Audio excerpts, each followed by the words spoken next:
நீங்கள் 35% வாக்குகள் தான் வாங்கியிருக்கீங்க, மெஜாரிட்டி மக்கள் உங்களை நிராகரிச்சிருக்காங்க. இது சொல்லும்போது அவருக்கு அரசியல்னா என்னன்னு புரியல, ஜனநாயகம்னா என்னன்னு தெரியல. 24 கட்சி கூட்டணியில் வாங்கின வாங்கின விட அவர் கூட வாங்கியிருக்காருல்ல, அதை ஏற்றுக்கிற எண்ணம் இல்லைன்னா என்ன அர்த்தம்? வக்கர புத்தியில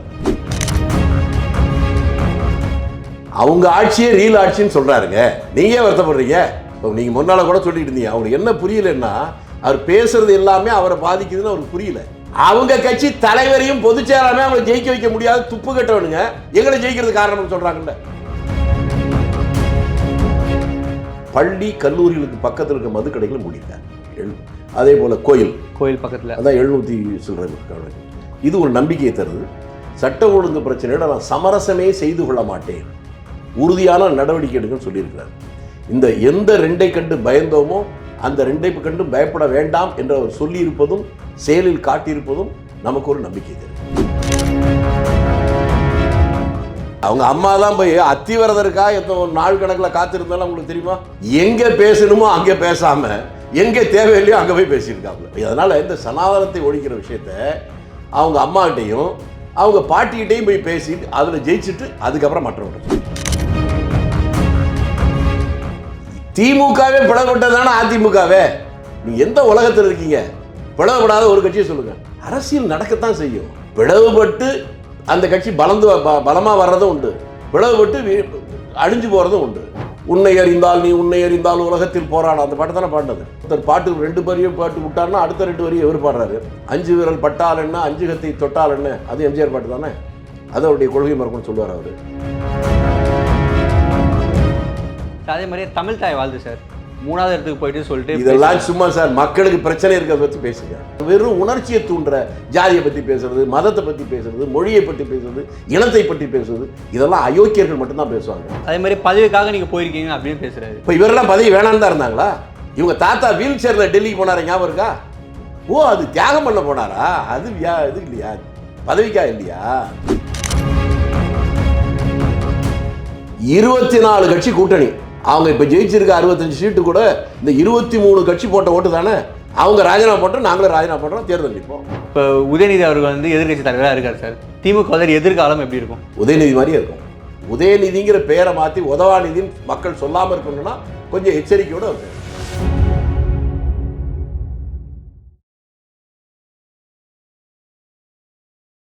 இளையபாரத நேயர்களுக்கு வணக்கம். இன்றைய சிறப்பு விருந்தினர் காங்கிரஸை சேர்ந்த மூத்த தலைவர் அவர்கள் திருச்சி வேலுசாமி அவர்கள் தான். சார் வணக்கம் சார். வணக்கம். எப்படி இருக்கீங்க? நிம்மதியாக இருக்கேன். இப்போ தான் கொஞ்சம் முன்னால் தமிழ்நாட்டுக்கு நிம்மதி வந்த மாதிரி. நீங்கள் நினச்சது நடந்துச்சு போலையே. இல்லை, நல்லவர்கள் நினைச்செல்லாம் நடக்க தானே செய்யும். சரி சார். தாவேகா தலைவர் விஜய் அவர்கள் முதல்வர் ஆயிருக்காரு. வந்த உடனே அதிரடியாக 717 மதுபான கடைகளை வந்து மூட உத்தரவிட்டிருக்காரு. இது எப்படி சார் பார்க்குறீங்க? ஒரு நம்பிக்கையை தருகிறது. தமிழ்நாட்டில் மிக மோசமான 2 பிரச்சனை என்று நானும் சொன்னேன், என்னை போல பலரும் சொன்னது இந்த 2 தான். பாதுகாப்பு, 2வது இந்த மது. இந்த 2 தான் தமிழ்நாட்டை ரொம்ப மோசமான நிலைமை கொண்டு போயிருக்குன்னு சொன்னோம். வந்த உடனே அந்த நம்பிக்கையை தருகிற வகையில் முதல் கட்டமாக பள்ளி கல்லூரிகளுக்கு பக்கத்தில் இருக்க மது கடைகளை மூடியிருக்காங்க. அதே போல் கோயில் பக்கத்தில் அதான் 700 சில்லறை. இது ஒரு நம்பிக்கையை தருது. அதே போல் பாதுகாப்பு விஷயத்தில் சட்ட ஒழுங்கு பிரச்சனையோட நான் சமரசமே செய்து கொள்ள மாட்டேன், உறுதியான நடவடிக்கை எடுக்கணும்னு சொல்லியிருக்கிறார்.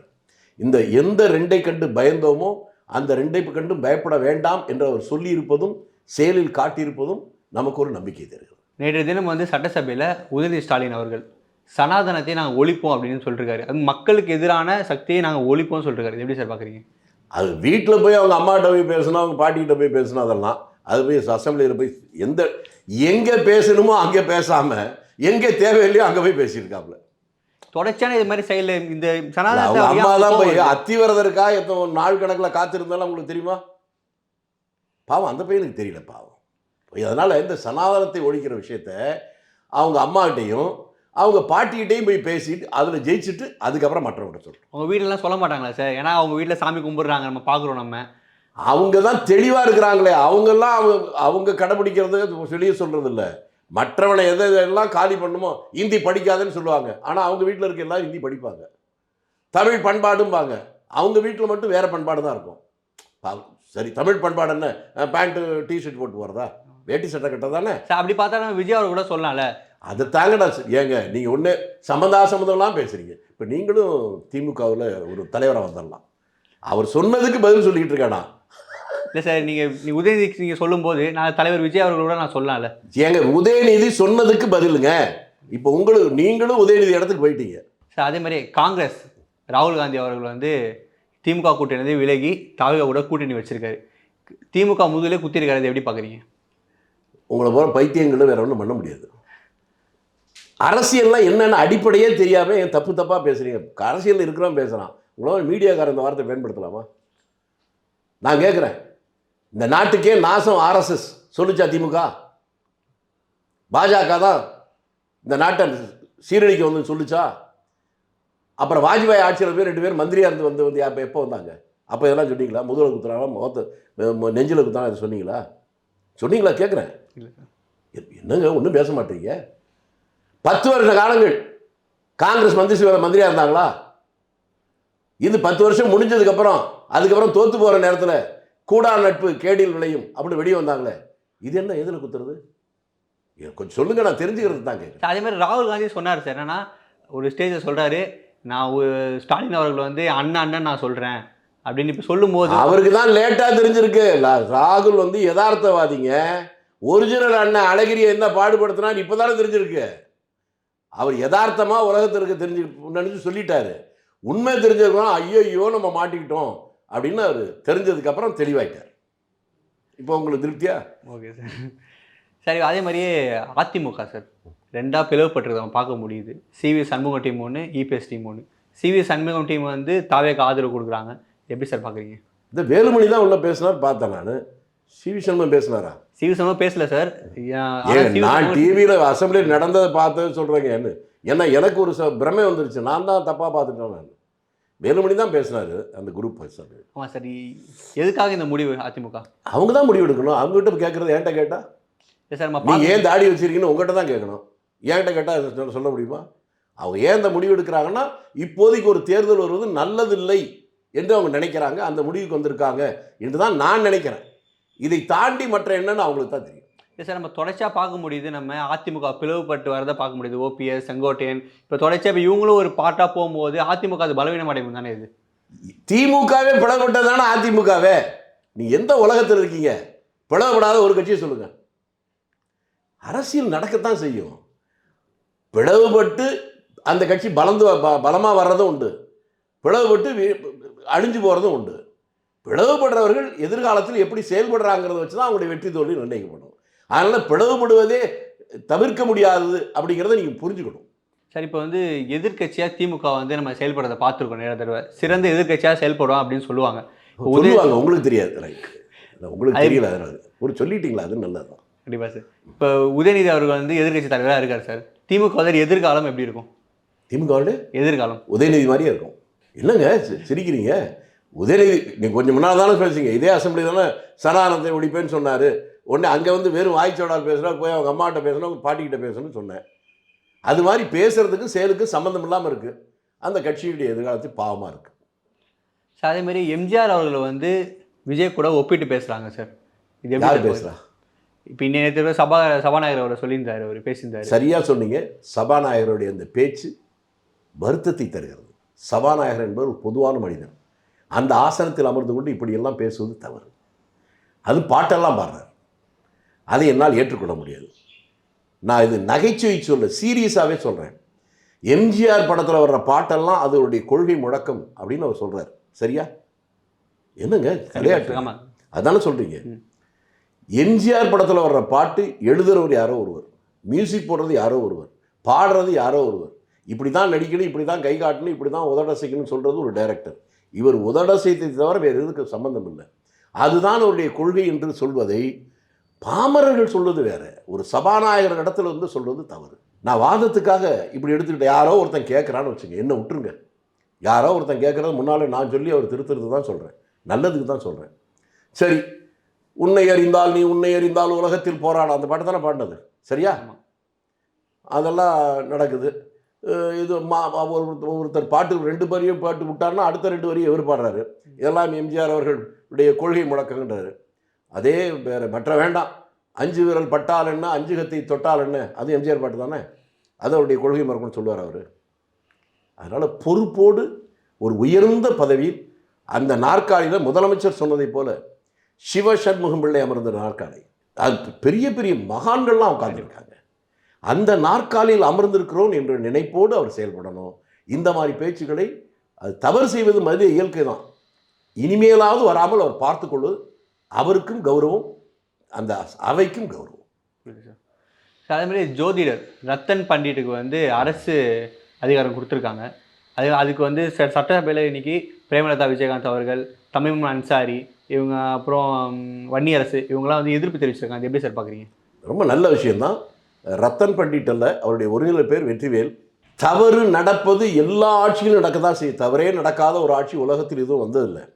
அந்த தவறை மற்றவர்கள் சுட்டி காட்டுகின்ற போது அதை ஏற்றுக்கொண்டு அந்த தவறிலிருந்து தன்னை திருத்திக் கொள்வது நல்ல பண்பாடு. அதை நம்ம பாராட்டணும். உங்களுக்கு தெரியாது என்ன தெரியுமா, நீங்கள் இங்கே பேட்டி எடுக்கிறதுக்கு வரும்போது தான் அந்த உத்தரவை திரும்ப பெற்றுவிட்டது அரசாங்கம். ஓகே, அவரை இந்த பணியில் போட்டது தப்புன்னு சொல்லி அதை திரும்ப பெற்றுவிட்டார். இந்த முதல்வர் அவங்களோட உத்தரவின் பேரில் தானே இது நான் பண்ணிருப்பாரு சார். இப்போ திரும்ப பெற்றுறான்னு சொல்லிட்டு அப்புறம் திரும்பி பேசுறீங்களே. தவறு நடந்து போச்சுங்கிறத சுட்டி காட்டினாங்க, அதை ஏற்றுக்கொண்டு அது திரும்ப பெற்றுறாருல்ல, அதை நம்ம பாராட்டத்தானே வேணும். இதுக்கு முன்னால் நீங்கள் பார்த்தவங்களா அப்படின்னா தவறுன்னு சொன்னாலும் அந்த தவறை நியாயப்படுத்துவதற்காக 1000 தவறு பேசுவாங்க. அதை பேசாமல் ஆரம்பத்திலே அதை ஏற்றுக்கொண்டு அந்த அந்த நாமினேஷன் போட்டதை வித்ட்ரா பண்ணிட்டார். இது முன்னாடியே வந்து மறுசீலனை பண்ணிருக்கலாம் சார். நம்ம அதே மாதிரி பார்த்தீங்கன்னா இப்போ உங்களை திருத்த முடியாதுங்க. இல்லை சார், ஒரு தவறை பண்ணிட்டு அதை நியாயப்படுத்தி பேசுறவங்க இருந்தால் மட்டுமே பார்த்துட்டு இருந்த உங்களுக்கு தவறை மாற்றிக்கிட்டவனுக்கு புரியாது தான். இல்லை சார், நான் எதுக்காக கேட்குறேன்னா, நீங்கள் எதுக்காகவும் கேட்க வேணாம். அவர் திரும்ப பெற்று விட்டாலும் சொல்லிட்டேன், அந்த பிரச்சனையை அவங்க முடிச்சுட்டாங்க. இதை பேசுனீங்கன்னா நீங்கள் பொழுதுபோக்கு பேசுனீங்கன்னு அர்த்தம். அதுக்கு நான் தயாராக இல்லை சார். அதே மாதிரியே தமிழ் தாய் வாழ்த்து சார், 3வது இடத்துக்கு போயிட்டு சொல்லிட்டு இதெல்லாம் சும்மா சார். மக்களுக்கு பிரச்சனை இருக்கிறத பற்றி பேசுங்க. நாட்டில் சோறு இல்லாமல் கஷ்டப்படுறான் அவனுக்கு ஏதாவது சொல்லுங்க. வேலை இல்லாத கஷ்டப்படுற இளைஞர்களுக்கு என்னன்னு சொல்லுங்க. விவசாயிகள் நாட்டில் என்ன கஷ்டப்படுறான் வேலை தெரியுமா உங்களுக்கு? நிலம் வச்சிருக்கான், உலகத்துக்கே சோறு போடுறான், அவன் குடும்பத்தை காப்பாற்ற முடியாத அளவுக்கு கஷ்டப்பட்டுக்கிட்டு இருக்கான். அந்த பிரச்சனைகளை அவர்களை காப்பாற்றுவதற்காக செய்வதற்கு வெறும் உணர்ச்சியை தூண்டுற ஜாதியை பற்றி பேசுறது, மதத்தை பற்றி பேசுறது, மொழியை பற்றி பேசுறது, இனத்தை பற்றி பேசுறது, இதெல்லாம் அயோக்கியர்கள் மட்டும்தான் பேசுவாங்க. நீங்கள் நியாயமான ஆள் நினைக்கிறேன், அதனால் அடுத்துக்குவாங்க. கண்டிப்பாக சார். சார் அதே மாதிரியே நேற்று தினம் வந்து சிவி சண்முகம் டீமை போயிட்டு முதல்வர் போய் பார்த்துருக்காரு. அப்போ வந்து அதுக்காக இன்றைக்கி சட்டசபையில் உதயநிதி ஸ்டாலின் என்ன சொல்கிறாருன்னா, சேஞ்சுன்னு சொன்னீங்களே, பின்னாடி பெரிய எக்ஸ்சேஞ்ச் நடந்திருக்கு போல அப்படின்னு பேசியிருக்காரு. அதாவது அவருக்கு தானே தெரியும் அதை பற்றி, மற்றவங்களுக்கு தெரியாது. எக்ஸ்சேஞ்சை பற்றி அவர் நல்லா தெரிஞ்சிருக்கிறார், அதனால சொல்கிறாரு. ஒரு மனிதன் 19 பேர் கூட சேர்ந்து போகிறவன் எக்ஸ்சேஞ்ச் அப்போ பண்ணுவான், என்னங்க புரியல. முதல்வர் அதே மாதிரி பதவிக்காக நீங்கள் போயிருக்கீங்க அப்படின்னு பேசுகிறாரு. இப்போ இவரெல்லாம் பதவி வேணான்னு தான் இருந்தாங்களா? இவங்க தாத்தா வீல் சேரில் டெல்லிக்கு போனார ஞாபகம் இருக்கா? ஓ, அது தியாகம் பண்ண போனாரா? அது இது இல்லையா, பதவிக்கா இல்லையா? எனக்கு தெரியலைங்க இதெல்லாம். அவங்க தாத்தா போனாரா இல்லை வீல் சேரில் தள்ளிக்கிட்ட? இவர் வீல் சேரில் போலியே, அதை கொஞ்சம் சொல்லுங்க அவருக்கு. நீங்கள் கிளியராக சொல்லுங்கள் சார். நீங்கள் என்ன நடந்துச்சு நீங்கள் சொல்லுங்கள் சார், என்ன நடந்துச்சு? அதை தான் வீல் சேரில் போனாரே டெல்லிக்கு, எதுக்கு போனாருன்னு கேட்குறேன். அதனால் இந்த உதயநிதி போன்றவர்கள் யாரோ எழுதி கொடுக்குறத படிக்கிறாங்க, அவ்வளோதான்.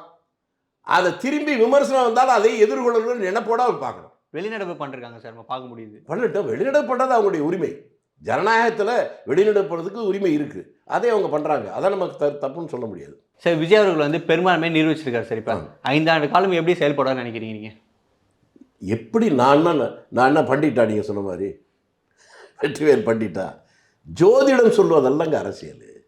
பிரச்சனைகள் ஒவ்வொரு நாளும் பல பிரச்சனைகள் வரும், அதை இவர்கள் எப்படி எதிர்கொள்ளுகிறார்கள் என்பதை வைத்து தான் நம்ம பார்ப்போம். 2.5 வயசு பெண் குழந்தைய கற்பழிச்சவனை ராஜா மாதிரி கூட்டு போனதை பார்த்தோம். ஒரு தப்பும் பண்ணாத அஜித் ஒருத்தனை பொதுமக்கள் மத்தியிலே பல பேர் அடித்து கொன்னதையும் பார்த்தோம். அந்த அடித்து கொன்னது மேலே நடவடிக்கை இல்லை. இந்த 2.5 வயசு பெண் குழந்தைய கற்பழிச்ச மேலே நடவடிக்கை இல்லை. அப்படி ஒரு நிலைமை இல்லாமல் அதுக்கு நடவடிக்கை எடுத்தால் நம்ம பாராட்டுவோம். அதே போல இந்த ஆட்சி அடுத்து வருகிற போது அவர் சொல்வதை போல செய்தால் பாராட்டுவோம், தவறு நடந்தால் தவறை கண்டிப்போம். எனக்கு தொடர்ந்து சப்போர்ட் பண்ணிட்டு இருந்தீங்க சார் நீங்கள், ஸோ அதனால உங்கள்கிட்ட நான் கேட்குறேன். நான் தெளிவாக தானே சொன்னேன். இவ்வளோ நேரம் நான் உங்களுக்கு புரிகிற மாதிரி எனக்கு சொல்ல தெரியலையா? சரியாக நடந்தால் பாராட்டுவேன், தவறு இருந்தால் நிச்சயமாக கண்டிப்பேன். கொஞ்சம் முன்னால் என்ன சொன்னேன்? சபாநாயகர் ஆசனத்தில் அமர்ந்து கொண்டு இந்த சினிமா பாட்டை பாடுறதெல்லாம் அவர் மாற்றிக்கணும், இது அந்த நாற்காலிக்கு அழகு இல்லை சொன்னல, இது கண்டிப்பாக பாராட்டா? கண்டிப்பாக தான் சார். நான் தெளிவாக இருக்கேன். ஏன்னா எனக்கு எந்த எதிர்பார்ப்பும் கிடையாது. எதிர்பார்ப்பு இருக்கிறதால குனிஞ்சு கும்பிடணும். எனக்கு அது இல்லை சார். அதே மாதிரியே உதயநிதி ஸ்டாலின் புதுமையான ஆட்சி சொன்னீங்களே, இப்போ புஷ்பா பட பாணியில் ஆட்சி பண்ணுறீங்களே, எப்படி இது மாதிரி பார்க்குறீங்க அப்படின்னு. புஷ்பா அவர் படத்தை அவர் பார்த்துருக்கிறாரு, நான் என்ன பார்க்கல. அவர் முதல்ல அவர் திருத்திக்கிட்டோம். அவருக்கு முதல்ல ஜனநாயகத்தை புரிஞ்சுட்டு அப்புறம் பேசட்டும். அதில் இன்னொன்று சொன்னார், அதில் முக்கியம், நீங்கள் 35% வாக்குகள் தான் வாங்கியிருக்கீங்க, மெஜாரிட்டி மக்கள் உங்களை நிராகரிச்சிருக்காங்க.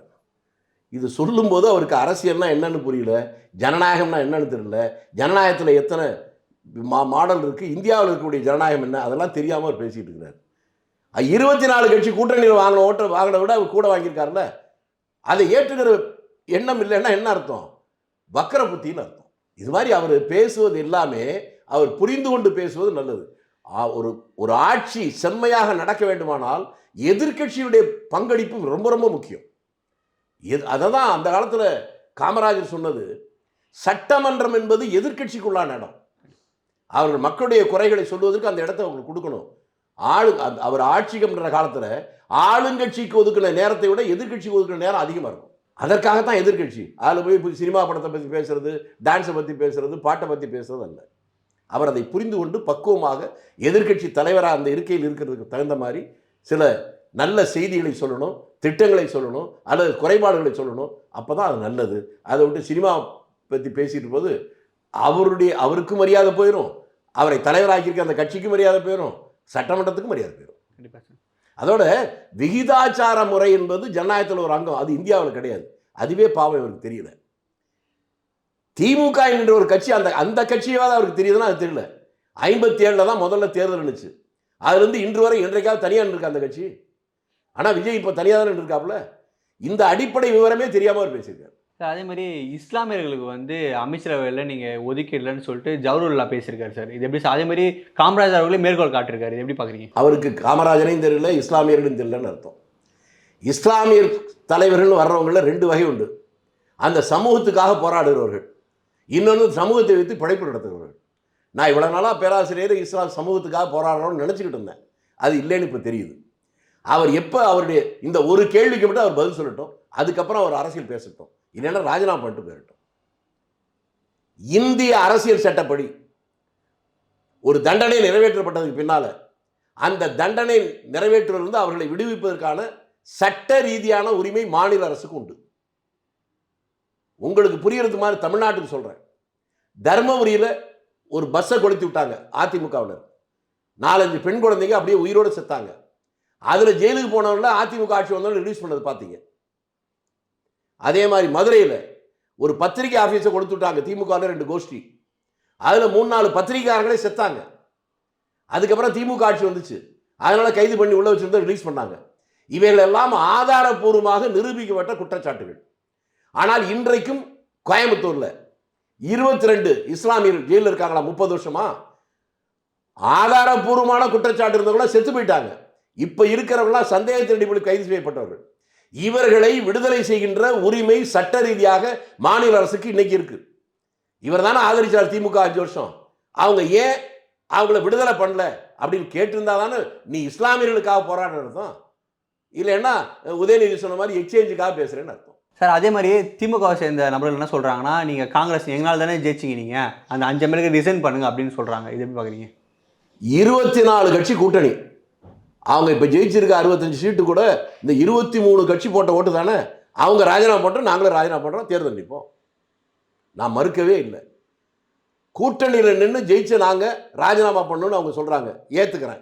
நீங்களும் கூட்டணி தானே ஜெயிச்சிங்க, நீங்களும் ராஜினாமா பண்ணுங்க, நாங்களும் ராஜினாமா பண்ணுறோம், 2 பேரும் போட்டி போடுவோம், யார் ஜெயிக்கிறான்னு பார்த்துப்போம். ஆண்மை இருந்தால் இந்த போட்டியை அவர்கள் எதிர்கொள்ளட்டும். சார் தொடர்ந்து 10 ஆண்டு காலமாக நம்ம பார்க்குறோம் காங்கிரஸ் திமுக கூட்டணி இருந்துச்சு. சடார்னு இப்போ தாவேகா விஜய் வந்து பிரித்து விட்டார். இது எப்படி பார்க்குறீங்க? அவர் பிரிக்கலைங்க, நீங்கள் தான் தப்பு தப்பாக பேசிக்கிட்டு இருக்கீங்க. நான் என்ன சொன்னேன், இந்த ஆட்சியில் 2.5 வயசு குழந்தையிலேருந்து 70 வயசு கிளை வரணும் பாதுகாப்பு இல்லைன்னு போனதை ஏற்றுக்கிட்டா அது அவங்க காங்கிரஸ்காரன் அர்த்தமா? முதல்ல மனுஷனாக இருக்கணும்ல. அப்படிப்பட்ட தப்புகள் எல்லாம் நடந்துக்குது. சொல்லி சொல்லி பார்த்தா கேட்கல. அதற்கப்புறம் இந்த முடிவெடுக்காத என்னன்னா, நான் பிறந்ததே வேஸ்ட்டு, இப்படி தான் ஒவ்வொருத்தரும் நினைக்கணும். நீங்களும் அப்படி நினைச்சாதான் மனிதனாக இருக்கீங்க. சார் அதே மாதிரியே செல்வ பெருந்தை அவர்கள் வந்து அணில்னு சொன்னார் தாவேகாவினரை. ஆனால் நேற்று தினம் பார்க்க முடியுது, நம்ம தாவேகா தலைவர் சால்வை போட்டு கட்டி அணைச்சி பார்க்க முடியுது. எப்படி சார் பார்க்குறீங்க? அவர் பாசம் புதுசாக பாசமழை பொழிகிறாரு. அது அவர்கிட்ட தான் நீங்கள் கேட்கணும். ஏன்னா தாவேகா எதிர்த்தவர்கள் வந்து காங்கிரஸில் செல்வ பெருந்தகைகள் ஒருத்தர். ஏங்க அப்போ துரோகம்னு திமுக சொல்கிறது அவரை தான் சொல்கிறாங்களா? எனக்கு தெரியலைங்க, இப்போ தான் தெரியுது. அவரை சொல்கிறதுக்கு மேலே இப்படி சொல்லியிருக்காங்க. சார், தாவேகா தலைவர் விஜய் அவர்கள் சொன்ன மாதிரி 1967 மாற்றம் வந்த மாதிரி, 1977 மாற்றம் வந்த மாதிரி, இப்போ 2026 மாற்றம் வந்திருக்குது. எப்படி சார் பார்க்குறீங்க? அந்த 7ஆம் நம்பருக்கும் தமிழ்நாட்டுக்கு ஏதோ ஒரு ஒற்றுமை இருக்குன்னு அர்த்தம், அவ்வளோதான். 67 77 மட்டும் இல்லை, 47 சுதந்திரம் வந்ததுன்னு எடுத்துங்க, 57 வந்த மாற்றமும் எடுத்துங்க. இப்படி ஒவ்வொரு 7 வர்ற போதும் ஒரு முக்கியமான சம்பவங்கள் தமிழ்நாட்டில் நடந்திருக்கு. அது இயற்கையாக தான் நடந்திருக்கு, இருந்தாலும் ஒரு ஒற்றுமை இருக்குது. சார், அதே மாதிரி எதிர்க்கட்சி தலைவர் உதயநிதி ஸ்டாலின் என்ன சொல்கிறாருன்னா, ரீல்ஸ் ஆட்சியாக இல்லாமல் ரியல் ஆட்சியாக இருக்கணும் அப்படின்னு வேண்டுதல் வச்சுருக்காரு. எப்படி பார்க்குறீங்க? அவங்க ஆட்சியே ரீல் ஆட்சின்னு சொல்கிறாருங்க. நீங்கள் வருத்தப்படுறீங்க. இப்போ நீங்கள் முன்னால் கூட சொல்லிட்டு இருந்தீங்க, அவங்களுக்கு என்ன புரியலன்னா, அவர் பேசுகிறது எல்லாமே அவரை பாதிக்குதுன்னு அவருக்கு புரியல. பூமராங்னு சொல்லுவாங்கள்ல, அவர் திரும்பி அட்டாக் பண்ணுது. நீங்கள் கொஞ்சம் முன்னால் கேட்டீங்க, 5 பேர் எங்களால் தானே ஜெயிச்சிங்க அப்படின்னு சொன்னார் தானே சொன்னீங்க. அவங்க கட்சி தலைவரையும் பொதுச்செயலாளருமே அவங்களை ஜெயிக்க வைக்க முடியாது, துப்பு கட்டவனுங்க எங்களை ஜெயிக்கிறது காரணம்னு சொல்கிறாங்கல்ல. அது மாதிரி தான் எல்லாம். அவங்க நடத்துறது 5 ஆண்டு காலங்கள் ரீல் ஆட்சி. அது மாதிரி இல்லாமல் நீங்களாவது ரியல் ஆட்சி நடத்துங்க அப்படின்னு சொல்கிறாரு. அதை நான் பாராட்டுகிறேன். சார், இப்போ முதல்வர் தோற்றது காரணம் என்ன சார் நினைக்கிறீங்க நீங்கள்? அது உதயநிதி கேளுங்க, தெளிவாக சொல்லுவார். நான் இவ்வளோ நேரம் என்னங்க சொன்னேன், நாட்டில் பாதுகாப்பு இல்லை, பெண்களுக்கு பாதுகாப்பு இல்லை, இளைஞர்களுக்கு சீரழிஞ்சு போயிட்டான், அடுத்த தலைமுறையில நாசமாக போயிருமோங்கிற பயம் வந்துருச்சு, மது போதை கலாச்சாரம் அந்த அளவுக்கு ஏறிடுச்சு. இதை நான் இல்லை, மேடையில் வச்சுக்கிட்டு ஸ்டாலினுக்கு முன்னாலேயே பிரேமலதா பேசிச்சா, அது கூட அவர் பின்னால் பதில் சொல்லலையே. அப்போ அவர் ஒத்துக்கிட்டார், மௌனம் சம்மதத்திற்கு அறிகுறி.